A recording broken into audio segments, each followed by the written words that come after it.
What's up, degenerates? Mad Merrigan here for Cold Bear Sports. Right, what a day today, lads. An absolute cracking day.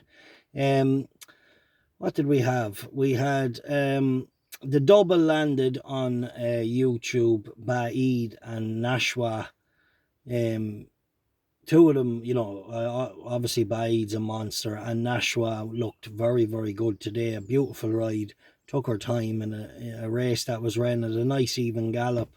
And she just showed her class down the straight. Effortlessly moved up and won. So lovely to land that double. And then I had Clonguile Way.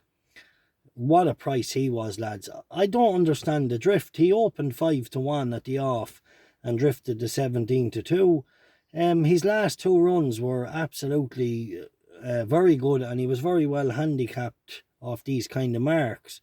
He ran well in Clonmel when never really in the race, and then he was running a massive race when we tipped him up at 50-1 in the Latouche when he tipped up at the third last or the second last. So God knows what he'd have done that day, the way he finished today. But he done exactly kind of what we thought he'd do. He'd race lazy and just stay on at the end, and just luckily for us, he stayed on strong enough to pass them all up the straight and win. So what a price he was, 17-2.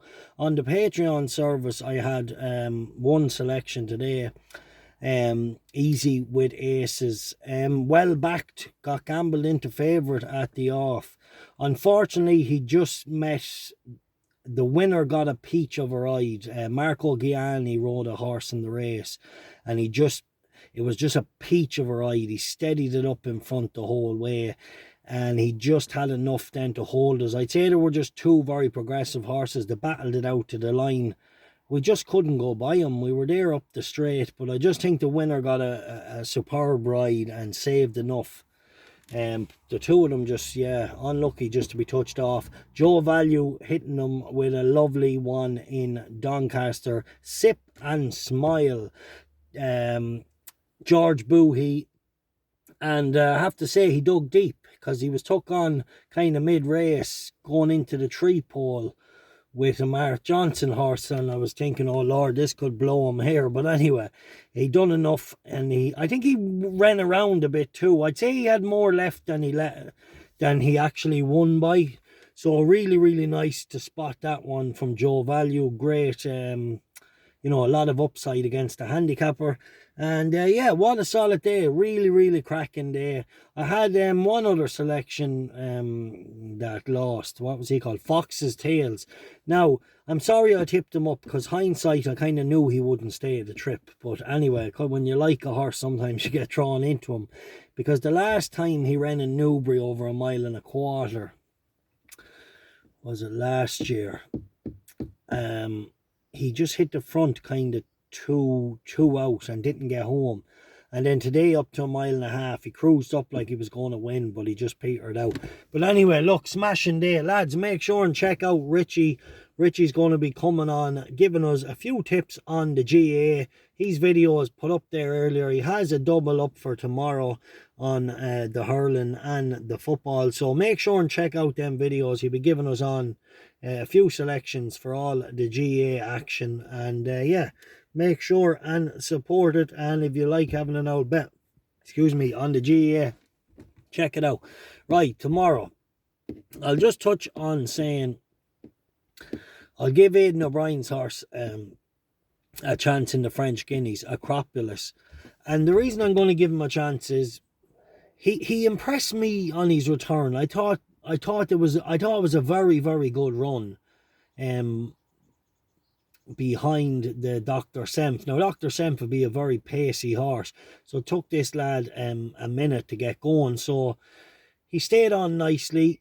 Didn't get there, but there was a lot to like about the run. Up a furlong in distance for the French Guineas, and at 16-1, I'll go a pint each way. He's drawing a stall 12. It's not ideal, but it's not. I don't think it's a disaster for a horse that might take a lead.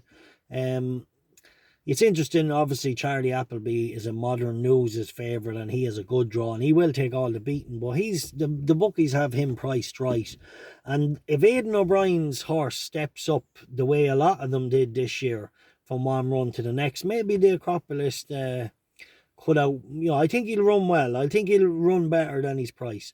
And then there's one horse in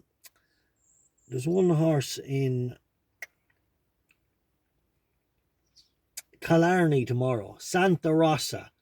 She's 11-day favourite, but she looks like a pretty decent mare.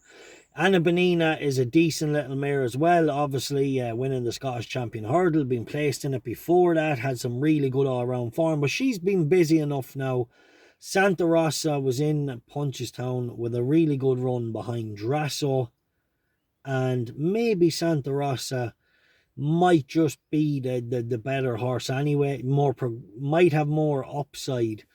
But I think Willie Mullins has an interesting one in the race, but I'll go with Santa Rosa and I'll go with Acropolis in the Guineas, the French Guineas. Right, not that I like French racing. I like watching the Arc, I like watching the Abbey and the Royal Oak and all the big ones, but apart from that, I just don't know enough about it, so I don't tend to follow it. I don't see the point in tipping in races where you have no idea how good the competition is. However, the reason I'm just going to have a few quid each way on Acropolis is because obviously I've seen the horse run in Leopardstown and I just thought it was a step up in the right direction. Right, bet safe, bet fun, kick the bookies in the nuts, and hope you enjoyed the winners today. All right.